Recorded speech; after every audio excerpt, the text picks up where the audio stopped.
You already know the rules. When you come in my house, take off those shoes and super violate that like button. It don't cost you nothing to hit that like button. Shall we begin?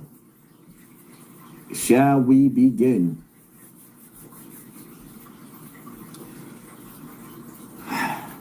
Where do we start in these YouTube streets?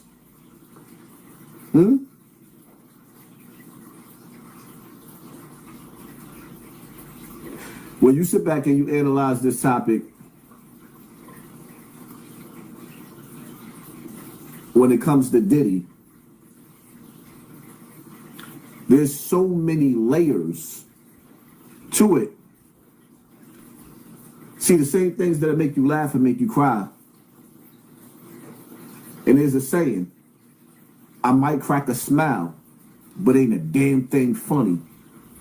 Oh yeah, I might crack a smile, but ain't a damn thing funny. See, there's a lot of similarities. There's a lot that I didn't talk about, and a lot that I did talk about, but a lot of videos is not there when it comes to Africa Bambaataa. And the reason why I compare the notes, the P Diddy and the Africa Bambaataa, why? Because you have gatekeepers of hip hop who had a powerful influence. Africa Bambaataa had a powerful influence. Diddy had a powerful influence. Africa Bambaataa had an army. Because Diddy was a billionaire, he had an army. And the secrets that has been protected on both of their sides, hear no evil, see no evil, speak no evil. You ever heard the saying, what goes on in Vegas, it stays in Vegas? Well, it's no different in this music industry. It's no different.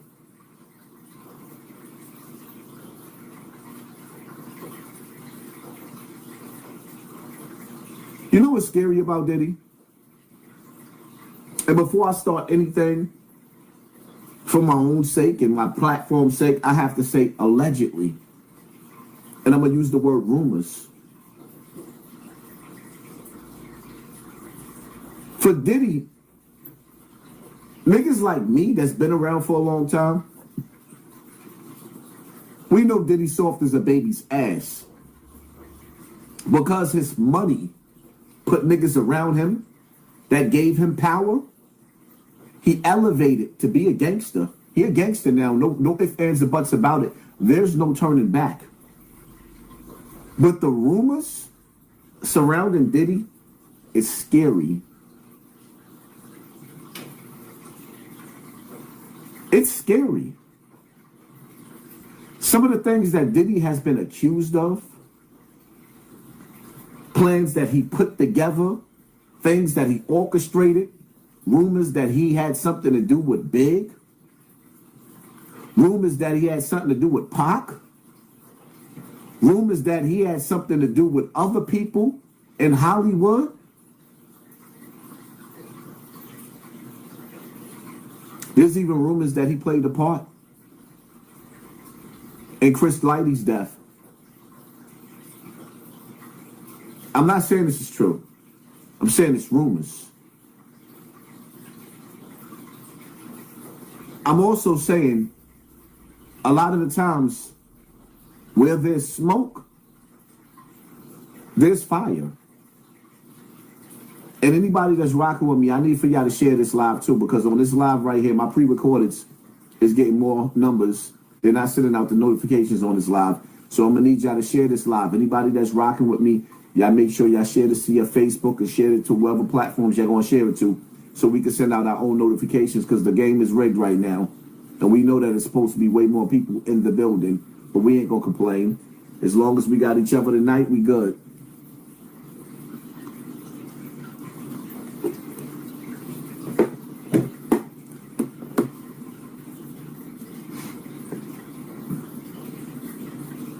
There's so much going on.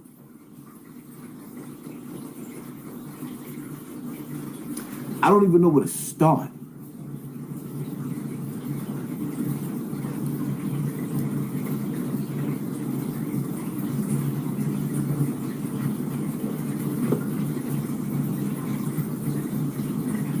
Documentary about you. You wanted to be a dope documentary. You gotta be dope. For who you are, what you've done. I don't know, boy.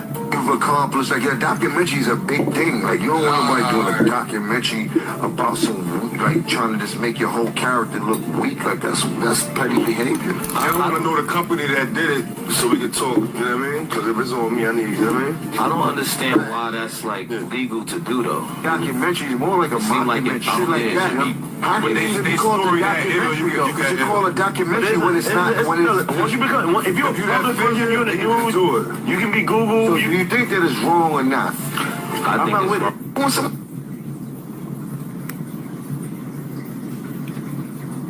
Roadrunner, thank you for sponsoring this war. A lot of people are talking. That's what sparked this conversation, this beef between 50 and Mano, even though I knew it was bound to happen, because Mano got to pick a side. He started with 50 with his career. He shouted 50 out for his career, but he's ending with Jim Jones and the Lobby Boys. Some of y'all don't realize that this is the last stand. Remember when Michael Jackson titled his album, "This Is It"? Nigga, this is it for the Lobby Boys. And this is it for a lot of us. It ain't just them. It ain't just the Lobby Boys. This is, how they say, the last call for alcohol. Get right or get left. You better get your bag right. You got 5 years, maybe 4 years, according to some, to get rich or die trying. Once you got a taste of the better side and the better things in life, please believe and please understand that nobody wants to go back to the ghetto. You can lie to yourself and make it seem so dope because, especially in New York, you got the corner stores, you got the trains, the subways where everybody get stabbed and shot at. And if they ain't getting stabbed and shot, we see in multiple videos with dudes putting a butt crack on the poles and putting doodoo on the poles so you can't even hold the poles so that you don't fall. Niggas is purposely putting a doodoo, they butt on the poles so you can't even hold them to stand up. So you want to train rocking, hoping that you don't fall on your face. Yeah. When you got a taste of the better things in life, you don't want to go back to that. I'm sorry. The niggas that do go back to that, they're manipulators. I felt every bit of Diddy when he said he wanted to go home and take a shower, because that's how disgusted I feel too when I go back to the hood. It's nasty. It's nasty. Niggas don't even pick up their dog shit. I'm not going to sit up here in front of y'all. Nigga, I come from Bronx River Projects. I had to train myself. As word to my mother. I had to train myself. When I used to go back to the projects, I had to train myself not to piss on the elevator. Scooby-Doo-Doo? Yeah. I'm on the elevator getting ready to go. Niggas would take a piss in the elevator before they go to their apartment when there's a toilet right there. That's how nasty we was. And I'll admit it, I was nasty too, my nigga. Like, why not? Everybody else pissing in the elevator. Now you got pee on the bottom of your sneakers when you get ready to walk in your house. Oh, don't run down the staircase. You might step in doodoo, human doodoo, in the staircases going down the project steps. You can never convince me to want to go back to that nasty shit. I remember when I moved here, I had an apartment in Co-op. I had a Co-op in Co-op City before I came here, right? When I first got here, got my dogs. I'm doing like the rest of the nasty people do. I'm walking my dogs, and they're using the bathroom. And you know what? White man came and knocked. Boom, boom, boom, boom, boom. This one is on me. Gave me some of them blue bags to pick up the dog shit. And told me, now go pick up your dog shit. Hassan Campbell was humbled and embarrassed. Because I came to the suburbs like a pig. Nasty. Now, let's be real. Being that I'm real right now, how many of you niggas live in the hood right now that be taking your dog outside to take a piss and shit? You don't clean up your dog shit. Press 1 in the comment section. Be honest. I was honest. Let me see if you niggas is gonna be honest. So now back to what I'm saying is that Mano is waking up and he's realizing, even though it ain't just now, I don't know if Mano is on Diddy's payroll, because the first thing he did was go at Little Rod some months back. Then was telling niggas, watch and see. Y'all gonna see. Because Mano believed that Diddy was gonna come home. And I think Diddy made them niggas believe that he was gonna come home, because I think the Illuminati made Diddy feel like we're gonna be lenient towards you. We're gonna use you as a ritual during these apocalyptic days. We're gonna use you as a ritual, a humiliation ritual, and punish you for being disobedient, but you'll come home. Well, they pulled the Jedi mind trick on that nigga. Yeah, because he's still sitting in jail. And they not done with him. You see how this documentary came out after he got sentenced? There's still more to uncover. Y'all do realize that. Matter of fact, I'm moving too fast, but y'all do realize that the man that was hired to kill Tupac, you do realize he ain't go to trial yet, right? They do realize that, right? They're not finished with Diddy. I guarantee you, when they get finished with Diddy, Diddy won't be a billionaire no more.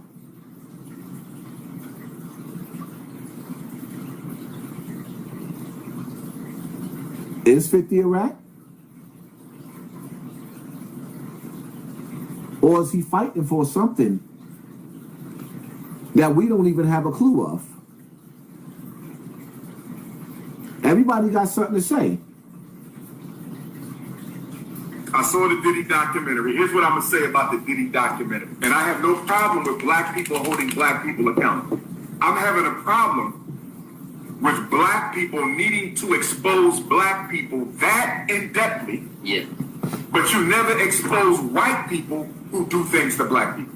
The Roman Catholic Church has taken advantage of way more children than R. Kelly allegedly did. Right. Are you following me? I'm following you.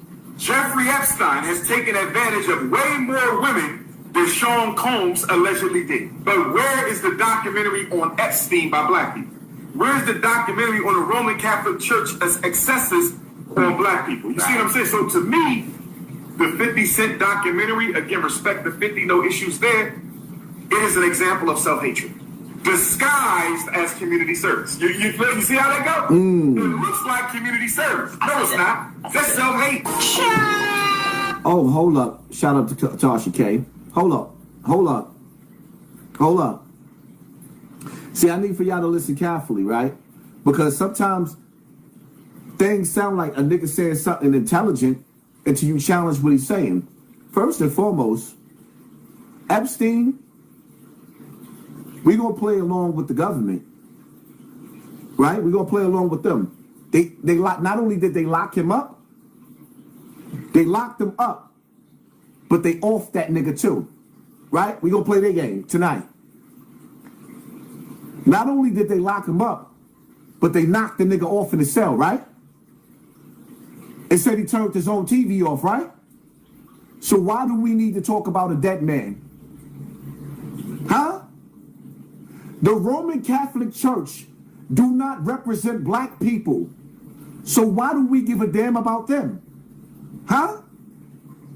I hate when these master manipulators always keep talking about, well, why don't we focus on white men? No, why we can't focus on whose house? Say what? Ron's house. Why we can't focus on our own house? Notice how they never want to group themselves with black people until they're in trouble. Why are we running and worrying about, listen, man, why we can't clean up our own house? Why do we have to play these master manipulative games? Epstein is gone. You're never going to see Epstein again. Because the truth remains, you're gone. The nigga gone. Gone. He's out of here. What part you don't understand? Why we got to play these games? Umar, why don't you take your bum ass bitch ass? Umar, why don't you take your bitch ass back to Africa? Can y'all put it in the comment section? Could y'all please tell Umar Johnson to go back to Africa in the comment section? Umar, could you please go back to Africa? And shout out to the Africans all over Africa. But I don't like a nigga that sells Americans going back to Africa and he won't go back over there. That's just like all the foreigners that come to America that be rocking their flag and talking about American people bad. Y'all be dissing American people, but y'all be jumping in rivers and jumping out of helicopters and parachutes to come to America and then spitting on the floor of America talking about your country. Nigga, Americans is not trying, we black people in America, we not trying to escape America. We gonna die here. Huh? I'm gonna say that again. Us black people in America, we done went through slavery and we might go through it again. We done been through everything. And none of us, neither one of us, we ain't want to say goodbye to America. Y'all niggas say goodbye to y'all islands and y'all country. But young black America? This shit right here? This shit right here, nigga? We don't run. We don't try to escape our house. You niggas do. For us, it's no retreat, no surrender. We don't even say we love America. Cause we ain't feeling the powers to be. But we ain't leaving home. We rep our cities. We rep our states. We rep our boroughs. We rep our towns. We rep our projects. And we ain't running. See the difference between us and you, border jumpers? And I'm only talking to the ones that come to America and diss America and diss black Americans. You got a habit. You niggas come over here and you be dissing us. We will never go move to where you from and where you worship, but you come here and you diss us. Nah. Y'all niggas gotta wipe y'all feet when y'all come in our house. And I know I'm gonna piss some of y'all off, but it is what it is. It's a dirty job, but somebody got to do it. I'm going to tell y'all again, as y'all come in this building, super violate that like button because they holding these numbers back, and I know we got about 10,000 people in the building. Violate that like button and see. Prove me wrong. I know we got about 10,000 people in the building. Hit that like button, though. Really, though. A lot of people got something to say about 50. Why we got to do this? Why we got to do that? So now nobody can't tell their story? And see, my problem is, don't get me wrong, when you see me going at niggas like Gene Deal and this other nigga, documentary. let me see.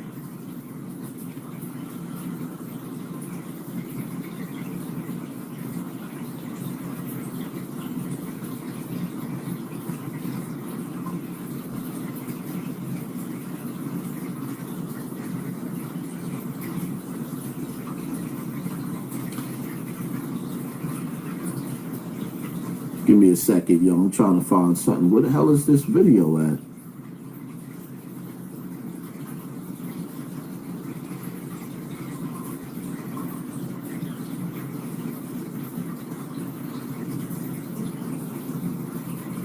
Well, I can't find this dude.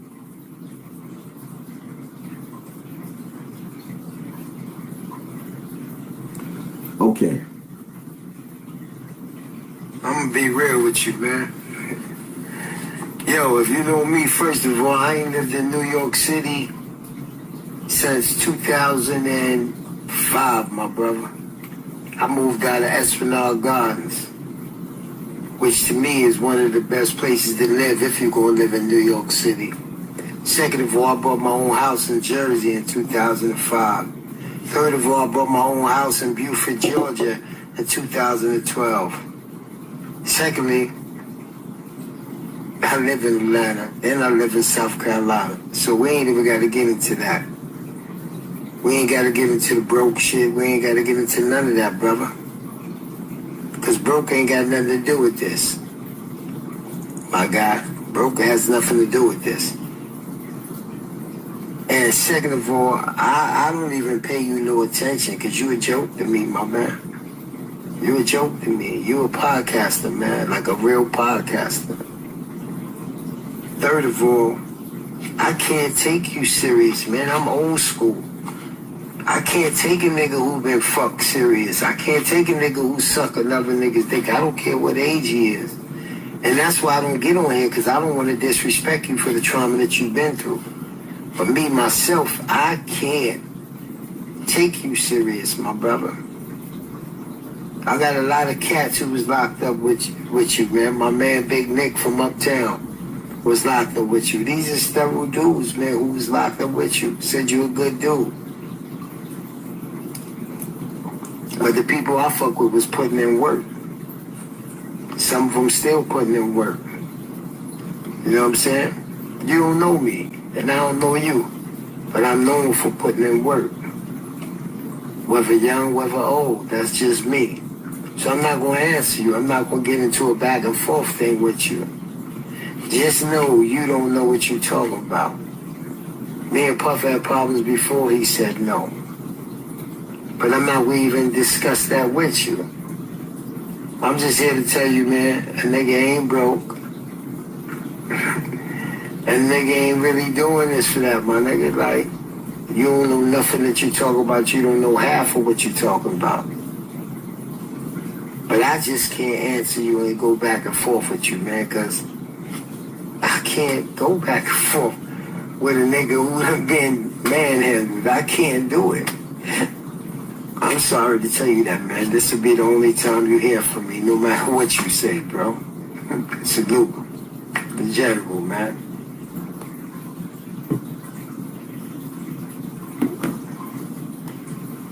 For those of y'all that don't know, that's Diddy's bodyguard, Roger Barnes. Son ain't no slouch. Not at all.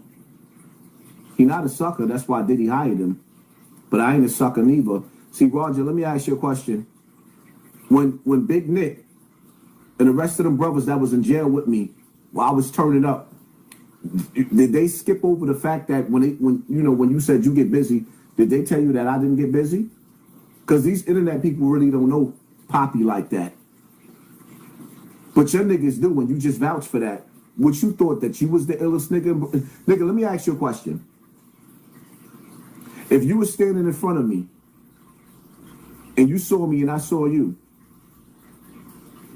and we took 10 paces and we spun, who you think gonna get to their burner first? Inquiring minds want to know. I'm just asking a question. Would you think that I'm gonna sit up there and say, oh, it was just the internet? I'm just a podcaster?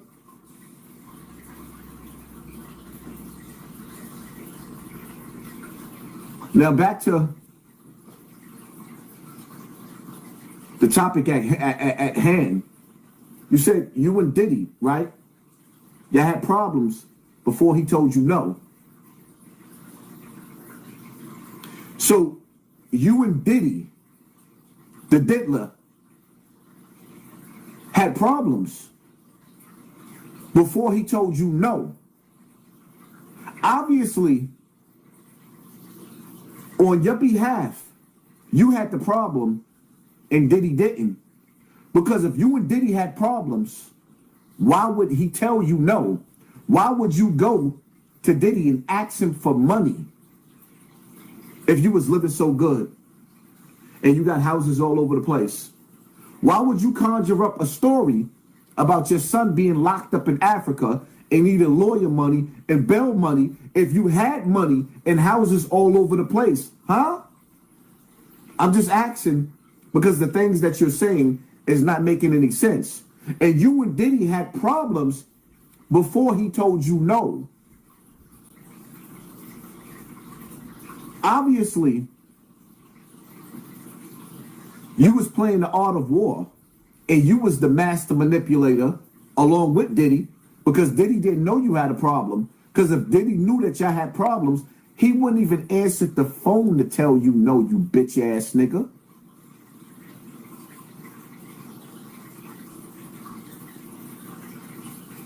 See, here's the reality of it is, right? Some of these niggas around Diddy was deep cover. I ain't beefing with y'all. See, my problem, I'm gonna mix it. I might be a little bit all over the place because I'm autistic.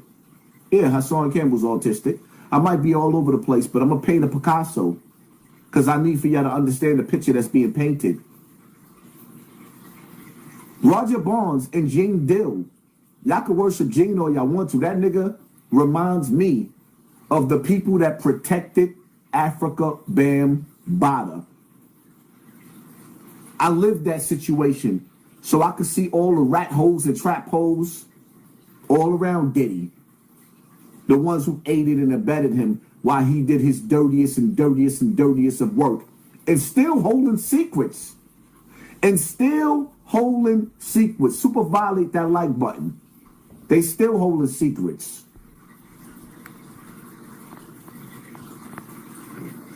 Did they tell you that I didn't get busy?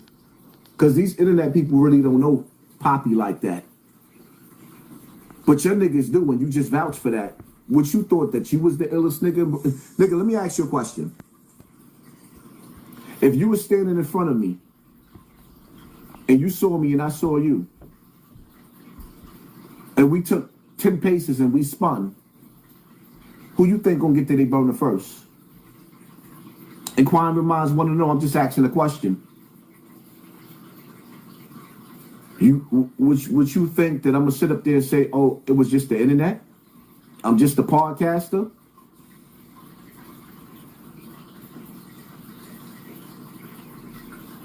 Now back to the topic at hand. You said you and Diddy, right? You had problems before he told you no. So you and Diddy, the diddler, had problems before he told you no. Obviously, on your behalf, you had the problem and Diddy didn't. Because if you and Diddy had problems, why would he tell you no? Why would you go to Diddy and ask him for money if you was living so good and you got houses all over the place? Why would you conjure up a story about your son being locked up in Africa and needed lawyer money and bail money if you had money and houses all over the place? Huh? I'm just asking because the things that you're saying is not making any sense. And you and Diddy had problems before he told you no. Obviously, you was playing the art of war, and you was the master manipulator along with Diddy, because Diddy didn't know you had a problem. Because if Diddy knew that y'all had problems, he wouldn't even answer the phone to tell you no, you bitch ass nigga.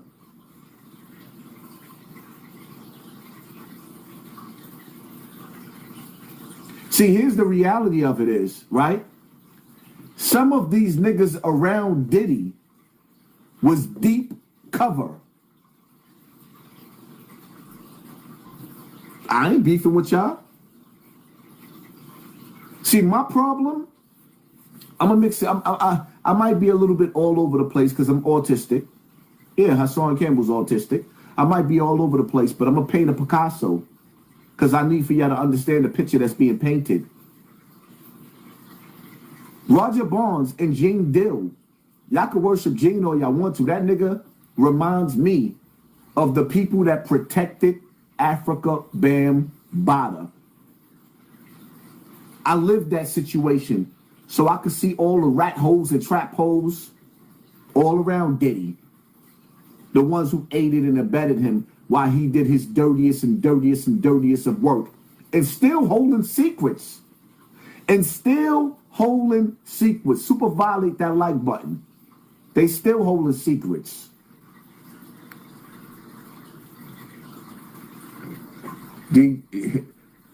At J-Dog. You were not entertained. Thank you for sponsoring this war family. Appreciate you. E.L. Hell. 50 Cent ruined New York. 50 Cent ruined New York? Did he? What about...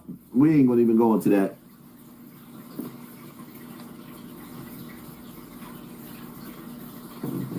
Gene Dill's knees is on his last legs. They showing a fist. I need for y'all to run them lights up. I know y'all already in the building. Y'all comfortable, but I really, really need y'all. We fighting the war right here. We really, really fighting the war against this algorithm. And I need for y'all to participate because they're not making it easy for us. Super violate that like button. I need y'all to do that. I know we got more than 1,600 people in the building. Run those likes all the way up. Stop being lazy. This is y'all platform too. We battling against the algorithm, and we battling against these bum ass rappers. We battling against people going behind the scenes and turning the stove down, turning our volume down so the numbers don't go out. So we got to speak loud. Those of y'all that's rocking with me, y'all got to speak loud. King C. Ray, Haas, I see you as a strong black leader. You have a lot of discernment, and it's not many like you on the YouTube. Whoever don't like it, cut it, E off. Emotionals, and you will move better. Mississippi in the building. Shout out to Mississippi. And shout out to the positive message, brother. I appreciate you.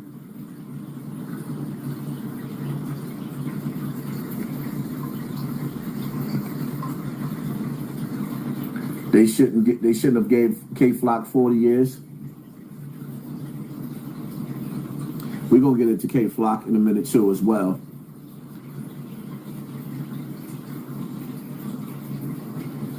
I need for y'all to understand that dealing with these topics is not easy for me. It takes me back to a childhood trauma. And I also need for y'all to understand, right, that Diddy, certain things, Diddy is being protected from the ushers, from the things that he did to the minors, allegedly. All of that fell up under gatekeeping and industry rituals. So under the laws of industry rituals, they'll still protect Diddy. They will only get Diddy for what he did outside of the industry. And that's what y'all need to understand. Did I make that clear? It's just like, I want to put, like, for example, right? With hazing. You ever notice that when college students turn somebody's TV off, they rock their snot box, hazing them? There's no investigation? Because these are fraternities that's higher up and have power. So whatever happens under that fraternity, you're even protected in the court. They only get you for the things that you do outside of that fraternal order. You could go to Epstein Island and you can have whatever you like and you'll never get in trouble as long as it's through the industry and it's part of their satanic rituals. But when you come into these regular streets in the regular world with civilians and they call the police on you, you might still get away with it like R. Kelly did the first time. And let us pray. I pray everybody that's sitting up there waiting for R. Kelly to come home and wishing that he come home. I pray that God come swoop in and snatch you to the afterlife because you don't belong on this earth and drop you in the pits of hell so you could burn. Yeah. I pray. All of y'all that can't wait for R. Kelly to come home and y'all just need to hear his singing, go see him on a visiting floor, you bitch ass nigga. If you want R. Kelly so much and so bad, go see him on a visiting floor.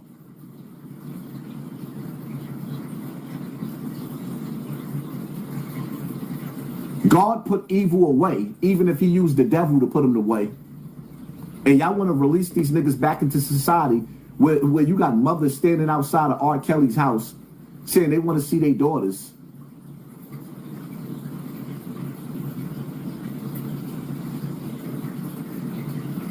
And the sad part about it is I know some of you women and some of you niggas, y'all bring that nigga right in your house so he can play with y'all daughters. My mind is telling me no, but my body. That nigga body kept telling him yes for 40 years. His body kept telling him yes, but my body. He couldn't turn that switch off. I mean, I know people compare notes. A lot of older dudes mess with younger girls at one point in time. Some niggas grew up. Everybody bring up what Jay-Z did. Jay-Z was messing with this one, Fox. He was messing with Beyonce. Yeah, he got with Beyonce while she was young, and he stayed with her. Sobriety, thank you, family, for sponsoring this. Well, I hope I pronounced that right, because I can barely see.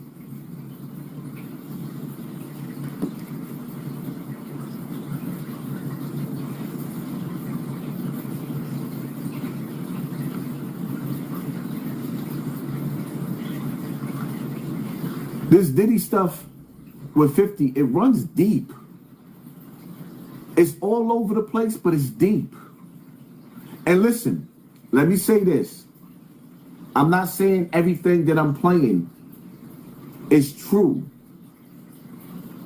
But what I am saying is that there's a lot of rumors out there. Some of us don't know what to believe. Take the rappers and leave Hassan Campbell. Good to see you, brother. Much love from Queens City, New York. V Money CTL. Thank you, family. Appreciate you so much. Thank you for sponsoring this war. I told y'all, turn up on that like button. Pay attention, y'all. When people talk about 50 making this documentary about Diddy, they act like it's just jokes and trolling. But if you really know hip-hop history, you know there's another layer to this. And that layer is Chris Lighty. Chris Lighty wasn't just a manager. He was one of the most respected executives in hip-hop. He helped shape the culture. He built brands. He changed artists' lives, including 50 Cent. To 50, Chris wasn't just business. He was family. He was loyalty. He was one of the good ones in an industry filled with predators and politics. When Chris died, the official story never sat right with a lot of people. Not because anyone pointed fingers directly, but because the narrative felt incomplete. It felt rushed. It felt too neat for a man whose life was everything but neat. And if you pay attention to 50, he has never truly healed from that loss. He never believed Chris got the respect or the truth he deserved. 50 has watched this industry protect certain men, while the good ones get overshadowed, pushed out, or destroyed. He's seen how power works behind the scenes. He's seen how fear has kept people silent, and he's seen how many lies get buried because someone is too powerful to even challenge. So when people say, why is 50 Cent doing this? Why is he going so hard at Diddy? I don't think people realize this may not be about pettiness at all. It might just be about justice. It might be about balance. It might just be about exposing the kind of corruption that men like Diddy create and Chris Lighty never benefited from, but was swallowed by. 50 didn't just make a documentary. He made a statement, a challenge to the industry that thinks it's untouchable. People say 50 is petty. No. 50 moves with purpose. And if you know the history, if you know what Chris Lighty meant to him, you know the patterns of abuse, fear, and manipulation that this documentary exposed, then this documentary starts to look less like entertainment and more like a man that wanted justice to be served and to finally tell the truth about the industry. And so many people wanted these things to just disappear. So yeah, maybe 50 didn't just clown Diddy. Maybe he avenged the people that the industry failed. And Chris Lighty, he might have been at the top of that list.